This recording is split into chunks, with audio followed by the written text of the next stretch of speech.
Hello students, I hope you all are doing well. आज हम जो शुरू करने जा रहे हैं क्लास 11th की जो बायोलॉजी है उसमें यूनिट 3 जो है उसका chapter number 10 cell cycle and cell division. इसमें हम पूरी की पूरी जो एनसीईआरटी है उसको कंप्लीट करेंगे, अच्छे से फॉलो करेंगे। इम्पॉर्टेंट जो क्वेश्चंस हैं हर चैप्टर को करने के बाद में या जैसे भी टॉपिक्स आते हैं तो उनमें जितने भी इम्पॉर्टेंट क्वेश्चंस होंगे हम उन सबको कवर करेंगे अच्छे से। Okay, now we will start the chapter cell cycle and cell division। Chapter start करने से पहले चैप्टर का जो नेम है cell cycle and cell division, सबसे पहले तो हम चैप्टर का जो नेम है ना इसके बारे में देखते हैं भाई कि इसका खुद का जो नाम है इसी में ही क्या छिपा हुआ है, क्या बताना चाह रहा है ये। अब सेल डिवीज़न तुम सबको पता है भाई, व्हाट इज़ सेल डिवीज़न आप सब जानते हैं। सेल डिवीज़न के बारे में 10th में आप लोगों ने पढ़ा हुआ है कि अमीबा जो है, for example this is the simplest example, amoeba जो है ये जो है it is divided into 2 daughter cells, that is called cell division. Clear. और अमीबा किस तरह की रिप्रोडक्शन करता है, ये एसेक्सुअल रिप्रोडक्शन करता है, एसेक्सुअल रिप्रोडक्शन करता है। ठीक है, अब सेल डिवीज़न तो आप सबको पता चल गया। Now what is cell cycle. अब अमीबा को रिप्रोड्यूस करने के लिए जितने भी सीक्वेंस ऑफ इवेंट्स लगे हैं ना, that sequence of events are called cell cycle. यहाँ देखो द सेल साइकिल में देखो, the sequence of events by which a cell duplicates its genome. क्या मतलब हुआ इस बात का भी, duplicate its genome, genome means अपना डीएनए, उसको डबल करेगी, synthesize the other constituents of the cell and eventually divides into 2 daughter cells is termed as cell cycle. It means कि अब देखो इसी एग्जाम्पल से ही हम समझते हैं, अमीबा जो था, amoeba it is a parent cell, ये जब 2 सेल्स में डिवाइड हुई तो ये सबसे पहले अपना इसके अंदर जो डीएनए होगा ये उसको डुप्लीकेट करेगा, अदर जो कॉन्स्टिट्यूएंट्स होंगे, जो भी इसको प्रोटीन सिंथेसिस, एंजाइम सिंथेसिस, जो भी इसकी रिक्वायरमेंट होगी उस सबको ये क्या करेगा, डबल करेगा, उसके बाद में ये क्या करेगा, डिवाइड करेगा। तो अब सेल साइकिल को ये कहते हैं कि सेल साइकिल के ना फेजेस हैं। ठीक है, नॉर्मली क्या होता है, कितने फेजेस होंगे सेल साइकिल के, कहता है कि 2 फेजेस हैं। सेल साइकिल जो है it is divided into 2 basic phases. 2 basic phases में ये क्या है भी, डिवाइड है। कौन कौन से 2 बेसिक फेजेस में डिवाइड है, सेल साइकिल जो है it is divided into 2 basic phases. कौन कौन से, 1 is the interphase and second is the M phase. M phase को हम मल्टीप्लिकेशन फेज भी बोलते हैं, अदर नेम है ये इसका मल्टीप्लिकेशन फेज, या फिर हम इसको और एक नाम देते हैं माइटोसिस फेज। क्लियर। अब what is the difference between interphase and M phase. Earlier ये चीज़ साइंटिस्ट मानते थे कि जो इंटरफेज है ना it is a resting phase, but actual में देखा जाए तो जो इंटरफेज है it is a very active phase. Cell को मल्टीप्लाई करने के लिए, डिवाइड होने के लिए जितना भी मटेरियल रिक्वायर्ड होगा वो सारा का सारा जो मटेरियल है that is prepared in this interphase. That is why हम जो इंटरफेज है ना it is also called preparatory phase, preparatory phase. Clear. इसी वजह से हम इंटरफेज को कैसी फेज बोलते हैं, प्रिपरेटरी फेज। इट मीन्स कि सेल को डिवाइड होने के लिए जो कुछ भी चाहिए होगा, डीएनए चाहिए होगा, आरएनए चाहिए होगा, प्रोटीन्स चाहिए होंगे, किस टाइप के प्रोटीन्स चाहिए होंगे हम आगे डिस्कस करेंगे, वो सारी की सारी जो चीज़ें हैं वो कहाँ पे बनेंगी भाई, इंटरफेज में बनेंगे। क्लियर है इतनी बात। जो एम फेज होगी ये कैसी फेज है अभी, it is dividing phase, it is dividing phase. It means कि इसमें एक सेल क्या करेगी, डिवाइड हो जाएगी। अब नेक्स्ट जो है हमारा जो एम फेज है ना, एम फेज के भी फर्दर क्या है भाई, डिवीजन्स हैं, सब डिवीजन्स हैं। M phase is further divided into two sub phases, one is the karyokinesis and second is the cytokinesis. अब कैरियो का मतलब क्या होता है भाई, न्यूक्लियस। साइटो का मीनिंग क्या है, साइटोप्लाज्म। इट मीन्स कि कैरियोकाइनेसिस जो होगा इसमें क्या करेगी सेल, इसमें न्यूक्लियस जो होगा सेल का वो डिवाइड करेगा। तो इसमें हम क्या लिखेंगे, न्यूक्लियस ऑफ सेल डिवाइड या डिवीजन ऑफ न्यूक्लियस। और साइटोकाइनेसिस में किसकी डिवीजन होगी भी, division of cytoplasm, division of cytoplasm. Clear है इतनी बात भाई, ठीक है। अब ये जो कैरियोकाइनेसिस है ना, it is further divided into 4 steps. कौन कौन से 4 स्टेप्स हैं, prophase, metaphase, anaphase and telophase. Clear, ठीक है। हमने क्या किया है, एम फेज, मल्टीप्लिकेशन फेज या इसको हम माइटोसिस फेज भी कहते हैं, ये डिवाइडिंग फेज है। इट मीन्स कि इसमें सेल क्या करती है, अपने आप को, अगर एक सेल है तो ये अपने आप को 2 में क्या कर लेती है, डिवाइड कर लेती है। ये जो एम फेज है ये 2 सब स्टेजेस में डिवाइडेड है, karyokinesis and cytokinesis. Cytokinesis is simple division of cytoplasm and karyokinesis में क्या होगा, न्यूक्लियस का डिवीजन होगा और ये फर्दर 4 सब स्टेप्स में डिवाइडेड है। कौन कौन से, prophase, metaphase, anaphase and telophase. Clear इतनी बात। फिर उसके बाद में हम बात आती है इंटरफेज की। इंटरफेज जो है ये भी it is further divided into 3 सब stages, G1 phase, S phase and G2 phase. अब यहाँ G जो है इट स्टैंड फॉर गैप, हम बोलते हैं gap 1 phase. S stand for synthesis, तो हम बोलते हैं इसको synthesis phase. And G again stand for gap, तो लेकिन ये 2 है तो यहाँ पे हम बोलेंगे गैप 2 फेज। अब हम नेक्स्ट जो करने जा रहे हैं, यहाँ तक सबको I hope you all are clear, सबको क्लियर हो गया। हम क्या पढ़ रहे हैं, chapter cell cycle and cell division, जिसमें सेल साइकिल जो है it is divided into 2 phases, interphase and M phase. M phase को हम मल्टीप्लिकेशन फेज या माइटोटिक फेज भी बोलते हैं। ये डिवाइडिंग फेज होती है, ये 2 स्टेप्स में डिवाइडेड है, karyokinesis and cytokinesis. Cytokinesis means division of cytoplasm and karyokinesis means division of nucleus. Karyokinesis जो है ये 4 स्टेप्स में कंप्लीट होगी, prophase, metaphase, anaphase and telophase. फिर हमारा आता है इंटरफेज। इंटरफेज जो होती है इट इज़ डिवाइडेड इनटू 3 सब स्टेप, G1 फेज जिसको हम बोल सकते हैं gap phase, S phase means synthesis phase and G2 phase means gap 2 phase. Clear है इतनी तक।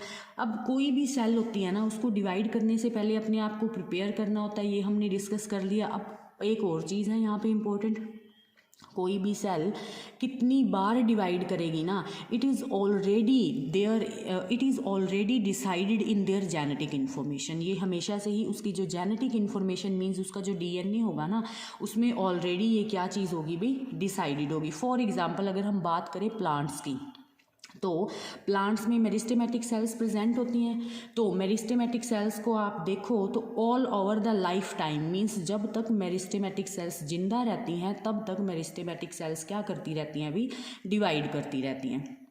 क्लियर इतनी बात। अब हम सेल साइकिल का जो फर्स्ट है इंटरफेज, इंटरफेज के जो स्टेप्स हैं इनके बारे में नेक्स्ट हम क्या करेंगे भी, डिस्कस करेंगे। क्लियर।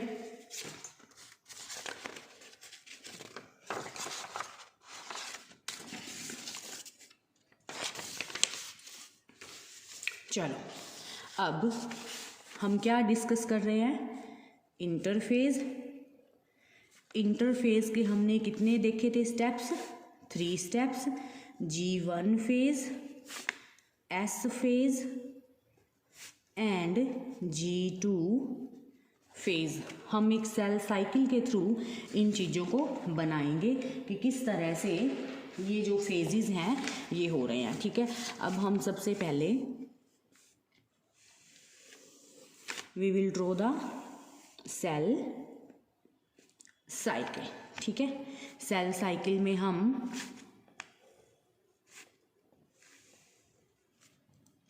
ड्रॉ करेंगे अलग अलग फेजेस को। G1 phase, S phase, G2 phase and this is the here we have the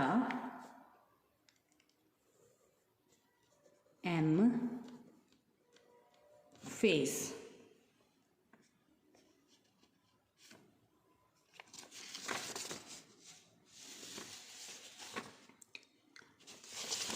Like this in the cycle. Clear है। ये सारा इसमें क्या होगा, हमारा एम फेज़ होगा। एम फेज़ में अल्प्रोफेज, मेटाफेज, एनाफेज, टेलोफेज, ये अलग अलग क्या होंगी, इसमें फेजेस होंगी। G1 फेज होती है, इसे हम कौन सी फेज़ बोलते हैं अभी, gap 1 phase. This is the synthesis phase, it means इसमें DNA जो होगा वो सिंथेसाइज होगा। This is the G2 phase. Gap 2 phase ये नेक्स्ट M फेज़ के लिए जो भी रिक्वायरमेंट होगी उस रिक्वायरमेंट को ये कंप्लीट करेगा। तो चलो थोड़ा NCERT में से देखते हैं। हमने अब तक फेजेस ऑफ सेल साइकिल किया, ये डायग्राम ड्रॉ किया। अभी इसकी डिटेल में जाएंगे हम। इंटरफेज एम फेज में डिवाइडेड होता है। अगर हम बात करें कि इंटरफेज ज़्यादा टाइम का होता है या एम जो हमारा एम फेज़ है वो ज़्यादा टाइम का होता है, तो ज़्यादा टाइम का हमारा कौन सा होता है, इंटरफेज। इंटरफेज जो होता है ना, अगर हम ह्यूमन सेल्स की बात करें तो ह्यूमन सेल्स में 24 आवर का जो ड्यूरेशन होता है, उस ड्यूरेशन में जो सेल होती है वो क्या कर रही होती है, किस फेज़ में से गुजर रही होती है, इंटरफेज में से गुजर रही होती है। इंटरफेज कंप्लीट होने के बाद उसको सिर्फ आधा ही घंटा लगता है फॉर द डिवीज़न। वो एम फेज़ जो होता है that is for only half an hour. Clear. Then हमने एम फेज़ में कैरियोकाइनेसिस, साइटोकाइनेसिस कर लिया। Gap 1, S phase, G2 phase, ये सब हमने क्लियर कर लिया। अब हम इन सारी फेजेस में क्या क्या चीज़ें होती हैं हम उसके बारे में पढ़ेंगे। तो सबसे पहले तो हम गैप फेज़ जो हमारा G1 फेज़ है इसके बारे में पढ़ते हैं। तो फर्स्ट हम किसके बारे में पढ़ाई करेंगे भाई, हमारा गैप 1 फेज़। जो G1 फेज़ है या गैप 1 फेज़ होता है इसे हम क्या बोलते हैं, it is a preparatory phase. और इसमें सेल प्रिपेयर इटसेल्फ। इस फेज़ में क्या होगा, सेल अपने आप को क्या करेगी भाई, प्रिपेयर करती होती है। कैसे प्रिपेयर करेगी, वो सेल जो है अपने अंदर प्रोटीन सिंथेसिस जो है उसको क्या कर देगी, इंक्रीज कर देगी। सेल RNA सिंथेसिस को क्या कर देगी भाई, इंक्रीज कर देगी। सेल ATP प्रोडक्शन जो है वो इंक्रीज कर देगी, क्योंकि एनर्जी तो चाहिए ही चाहिए सेल को अपने काम के लिए। अब सेल को एस फेज़ में जाने के लिए जिस भी मटेरियल की रिक्वायरमेंट होगी ना, वो सारा का सारा मटेरियल कहाँ है भी, इस G1 फेज़ में तैयार हो जाएगा। ठीक है। ये बिल्कुल ऐसे ही है जैसे हमें खाना बनाने के लिए, मान लो सब्जी बनानी है, तो सब्जी बनाने के लिए हमें सबसे पहले क्या करना पड़ेगा, जो भी कुछ सब्जी बनानी है उसके लिए हमें मटेरियल तैयार करना पड़ेगा। उसी तरह से गैप 1 फेज़ में एस फेज़ में जाने के लिए जो भी चीज़ें चाहिए होंगी वो सारा का सारा जो मटेरियल है वो तैयार होता है। ठीक है। इस फेज़ में वेरी इंपॉर्टेंट रॉ मटेरियल, जो रॉ मटेरियल जो होता है, जो भी रॉ मटेरियल रिक्वायर्ड होगा फॉर एस फेज़, वो सारा का सारा सिंथेसिस होगा। रॉ मटेरियल से हमारा क्या मतलब है, इट मीन्स एस फेज़ में क्या होता है, हमारा DNA का डुप्लीकेशन होता है। It means we required DNA के लिए हमें नाइट्रोजन बेसिस चाहिए, हमें पेंटोज शुगर चाहिए होती है, हमें फॉस्फोरस चाहिए होता है। तो इसके लिए हमें क्या चाहिए, नाइट्रोजन बेसिस, पेंटोज शुगर, हमें चाहिए फॉस्फोरस।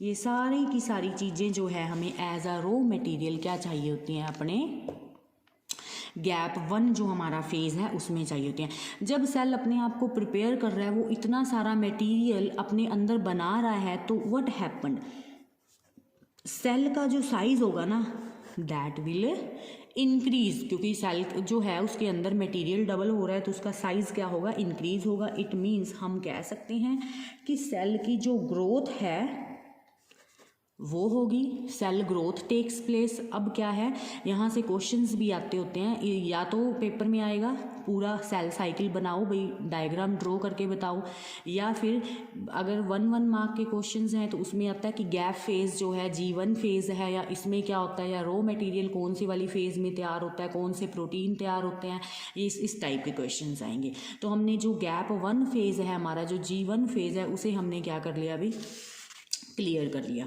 सेकंड अगर है वो आता है हमारा एस फेज। एस फेज कैसा फेज है भाई, सिंथेसिस फेज है।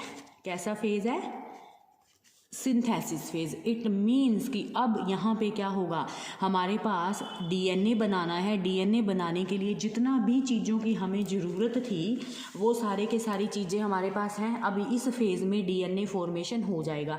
यहाँ से क्वेश्चंस आता होता है कि in which stage DNA formation takes place, तो किस स्टेज में होता है भाई डीएनए का duplication replication, in S phase जो है इसमें होता है। तो सबसे पहला तो हम यही लिखेंगे इसमें पॉइंट, क्या कि डीएनए रेप्लिकेशन टेक्स प्लेस। क्या होगा भी इसमें, डीएनए रेप्लिकेशन होगा। डीएनए रेप्लिकेशन होगा तो उसके लिए हमें क्या चाहिए होगा, हमें पता है एक जो सेल है, अगर आपको सेल का डायग्राम पता हो, you all know cell diagram, तो यहाँ पे आप ऐसे सेंट्रियोल ड्रॉ करते हो, ठीक है, ये एक ही ड्रॉ करते हो इस तरह से 1, तो दिस इज कॉल्ड सेंट्रियोल। तो सेंट्रियोल जो है वो भी क्या करेगा अभी, वो भी डिवाइड करेगा। स्पेशली किसके केस में, एनिमल सेल के केस में सेंट्रियोल डिवाइड करेगा। वो किस फेज में करेगा, एस फेज में करेगा। तो हम यहाँ लिख सकते हैं सेंट्रियोल डिवाइड्स, ठीक है। फिर डीएनए को रैप करने के लिए हमें हिस्टोन प्रोटीन्स की ज़रूरत होती है। तो जो हिस्टोन प्रोटीन फॉर्मेशन है that are also takes place in the S phase. It means कि हिस्टोन प्रोटीन सिंथेसिस जो है वो भी कौन सी फेज में होती है भाई, एस फेज में होती है। क्योंकि अगर हम बात करें तो जो लोअर यूकैरियोट्स होते हैं, यहाँ से क्वेश्चंस आते होते हैं, नीट में क्वेश्चन आए हुए थे भाई, लोअर यूकैरियोट्स हैं उनमें 50% हिस्टोन प्रोटीन्स जो होते हैं that are synthesized in G1 phase and 50% of histone proteins are synthesized in the S phase. Clear है। लेकिन हम जो हैं, जो हायर यूकैरियोट्स होते हैं, उनमें सारा का सारा जो 100% ऑफ हिस्टोन प्रोटीन्स होता है that are synthesized in S phase. इन किस में भाई, हायर। इस चीज़ को ध्यान रखना, हायर, नीट का क्वेश्चन है, हायर यूकैरियोट्स जो होंगे उनमें 100% ऑफ जो हमारा हिस्टोन प्रोटीन है it is synthesized in the S phase. यहाँ से भी क्वेश्चंस आते होते हैं। क्लियर है इस चीज़ का। उसके बाद में हम जो नेक्स्ट पढ़ेंगे, G1 फेज कर लिया हमने, एस फेज कर लिया, यहाँ पे हमारा अब डीएनए का क्या हो चुका है भी, रेप्लिकेशन हो चुका है। नेक्स्ट जो है वो हम अब किसके बारे में पढ़ना शुरू करेंगे भाई, G2 फेज। हमारी जो थर्ड फेज है G2 फेज। कौन सी थर्ड फेज, मीन्स हमारी ये वाली जो फेज़ है। यहाँ पे अगर हम देखें G1 कर लिया हमने, S कर लिया हमने, अब हम कर रहे हैं कौन सी फेज़, हमारी G2 फेज़ के बारे में अब हम पढ़ने जा रहे हैं, ठीक है। अब हमारा जो G2 फेज़ होता है इसे हम कहते हैं कि इस फेज़ में सेल प्रिपेयर करती है itself for the division. Cell prepare for division, cell अपने आप को डिवीज़न के लिए, डिवाइड होने के लिए क्या करती है, प्रिपेयर करती है। इसमें क्या होगा, प्रोटीन सिंथेसिस जो है वो फिर से डबल होना शुरू हो जाता है, उनका अमाउंट इंक्रीज़ होता है। स्पेशली किन प्रोटीन्स का अमाउंट इंक्रीज़ होता है, तो जो ट्यूब्यूलिन प्रोटीन्स होते हैं ना, ट्यूब्यूलिन प्रोटीन सिंथेसिस जो है वो इसमें क्या होता है भाई, इंक्रीज़ होना शुरू हो जाता है। और tubulin protein spindle fibre formation के लिए हमें रिक्वायर्ड होता है। यहाँ अगर आप लोगों को डाउट हो रहा है कि what are tubulin protein, spindle fibres क्या होते हैं, तो जब हम इसमें इसी चैप्टर में थोड़ा और आगे जाएंगे तो वहाँ पर मैं आपको क्लियर करूँगी इस चीज़ को। यहाँ ध्यान रखना, ट्यूब्यूलिन प्रोटीन्स, वहाँ हम क्लियर करेंगे कि कौन से प्रोटीन्स किस तरह से स्पिंडल फाइबर का फॉर्मेशन हो रहा है। जैसे अगर हम बुक में मैं आपको बताऊं कि व्हाट आर स्पिंडल फाइबर्स, तो आप ये देख रहे हो इस तरह से, ये these thread like structures, These thread like structures are called spindle fibres. और ये स्पिंडल फाइबर्स किससे बने हुए हैं अभी? ट्यूबुलिन प्रोटीन से बने हुए हैं। और मैं सेंट्रियोल की हम बात कर रहे थे तो ये दिख रहे हैं दो, ये सेंट्रियोल है। क्लियर? नेक्स्ट चलो भाई, फिर उसके बाद में प्लाज्मा मेम्ब्रेन की फॉर्मेशन के लिए जो भी प्रोटीन्स चाहिए होंगे उनका फॉर्मेशन हो जाएगा, वो रिक्वायर्ड हो जाएंगे। फिर सेल डिवाइड हो, अब सेल को प्रिपेयर कर रही है डिवीज़न के लिए, तो cell require lots of ATP उसको बहुत ज़्यादा चाहिए होंगे। आरएनए सिंथेसिस जो है वो भी क्या हो जाएगा भाई? इंक्रीज हो जाएगा इसमें। I hope you all are clear in up to this G2 phase तक। अब हम NCERT में देख लेते हैं अभी हमने क्या किया है अब तक। G1 S and G2 phase. अब G1 फेज़ हमने कर लिया। अब G1 फेज़ जो है इस फेज़ में सेल इज़ मेटाबॉलिकली एक्टिव होती है। मैंने और भी कुछ पॉइंट ऐड किए हैं, आप नोट्स बना लेना साथ साथ उस चीज़ के भी। लेकिन इसमें याद रखना है DNA do not replicate. Replication किस स्टेज में हो रही है? That will occur in the synthesis phase, और एस फेज़ जो है वहाँ पे रेप्लिकेशन हमारी क्या है अभी हो रही है। देखो, synthesis phase marks the period during which DNA synthesis और replication takes place. During this time the amount of DNA पर सेल डबल्स। अब duplication, what is replication? Replication का मतलब यही है कि जो DNA है वो अपनी डुप्लीकेट कॉपीज़ को बना रहा है। If the initial amount of DNA is denoted as 2C then it increases to 4C. However, there is no increase in the chromosomal number. If the cell had diploid or 2n number of chromosomes at G1, even after S phase, the number of chromosomes remains same. अब इस सारे stanza का क्या मतलब है? हम यहाँ diagram के थ्रू समझते हैं इस चीज़ को। देखो, हमने बनाया सेल साइकिल, क्लियर, जिसमें हमने क्या करा था, हमारा G1 फेज था, फिर हमारा S फेज था, G2 फेज था, and then we have the M phase. यही चीज़ें थी हमारी। अब देखो, सेल कहाँ से शुरू हुई थी डिवाइड करना? सेल साइकिल में सेल हमेशा ही G1 फेज से, ये एक सेल है हमारी, इस फेज़ में ये एंटर करेगी और ये होती ये इस तरह से सीक्वेंस ऑफ इवेंट चलता रहेगा हमारा। क्लियर है? ये जो यहाँ से लेके यहाँ तक का है ना, दिस इज़ कॉल्ड इंटरफेज, ठीक है। और यहाँ से लेके यहाँ तक का ये हमारा कौन सा फेज़ है? M फेज़ होता है। अब G1 से लेके G2 फेज़ तक, अब जब सेल ने यहाँ से शुरू किया था, यहाँ वी हैव द सेल कैसी थी हमारी? डिप्लॉयड सेल थी, ठीक है। अब इसने यहाँ पे बात कर रखी है कि DNA is denoted at 2C then it increases to 4C।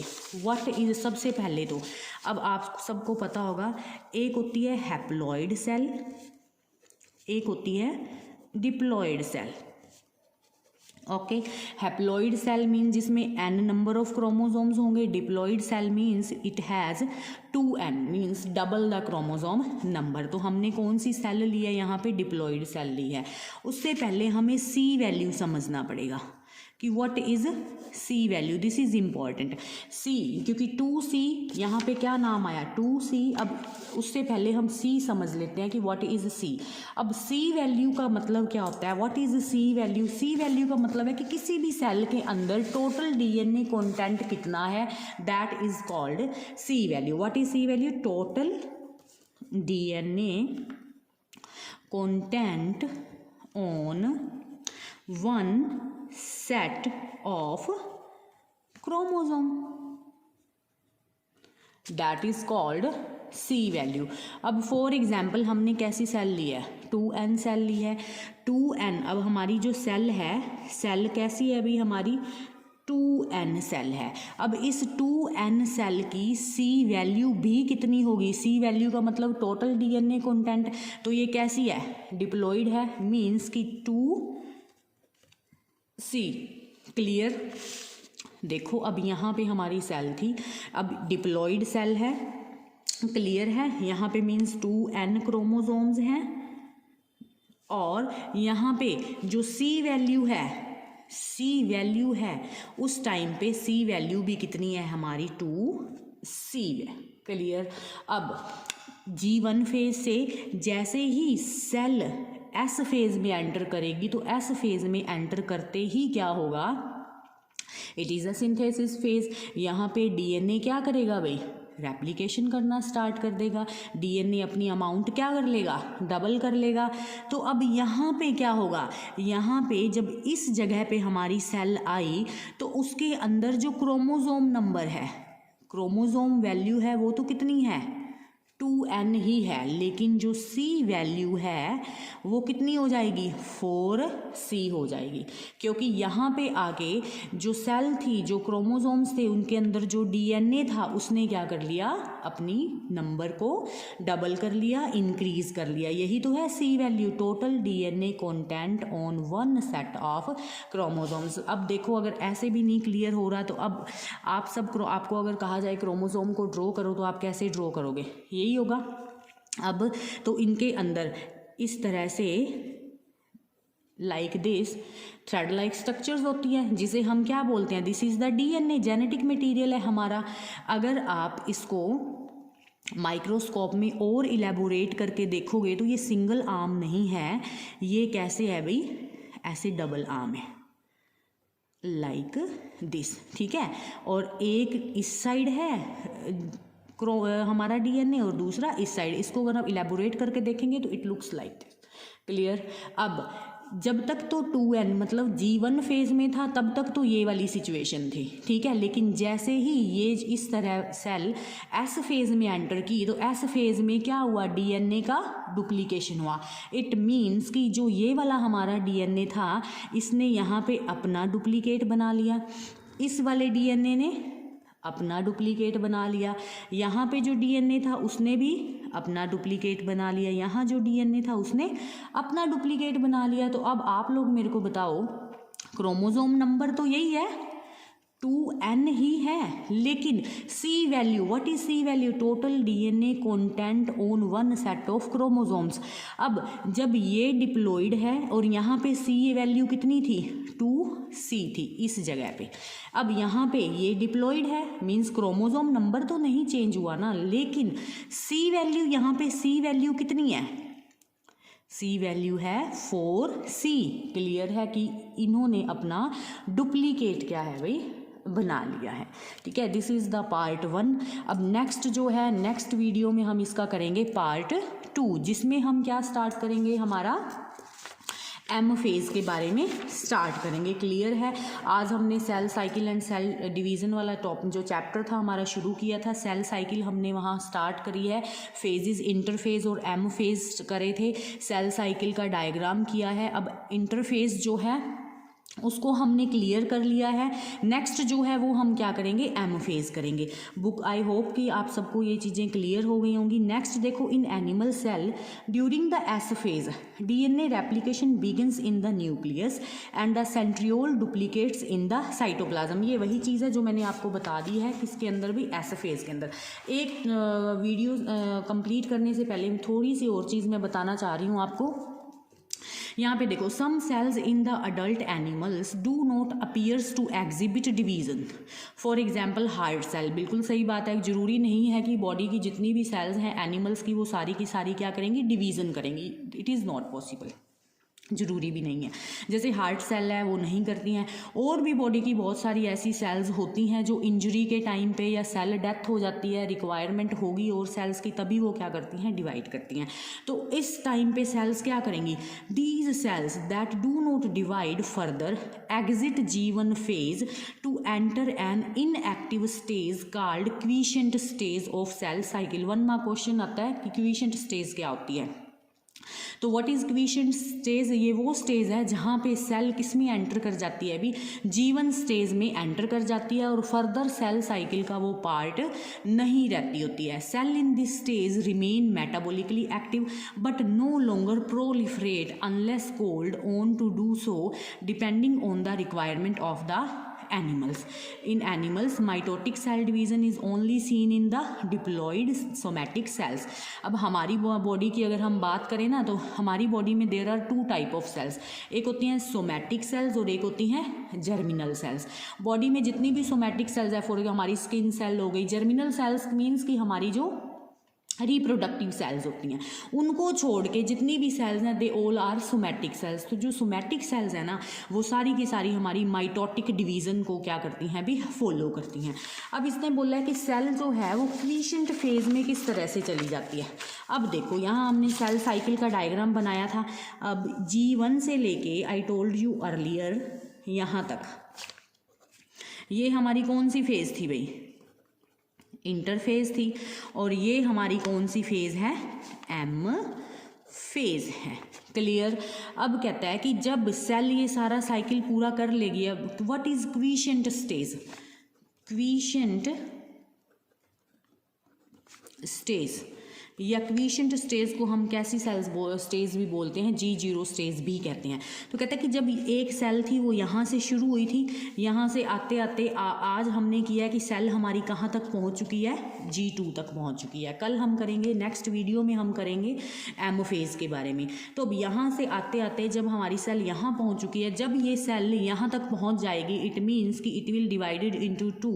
उसके बाद में अगर सेल इस साइकिल में फिर से एंटर नहीं करती है और ये यहाँ से क्या हो जाती है भाई, ऐसे करके बाहर हो जाती है, तो उस फेज़ को हम कैसी फेज़ बोलते हैं, G0 फेज़ या क्वीशेंट फेज़ या इनएक्टिव स्टेज। इस चीज़ को हम बोलते हैं कि इसमें अब सेल जो है ना अब वो स्पेसिफिक हो जाएगी किसी भी एक फंक्शन के लिए, और ऐसी सेल को हम डिफरेंशिएटेड सेल्स भी बोलते हैं कि ये सेल अब फर्दर सेल साइकिल का पार्ट नहीं है। ओके, नेक्स्ट जो है नेक्स्ट वीडियो में हम इसके बारे में पढ़ेंगे, हमारा नेक्स्ट जो है एम फेज़ जो है उसके बारे में पढ़ेंगे। Thank you so much.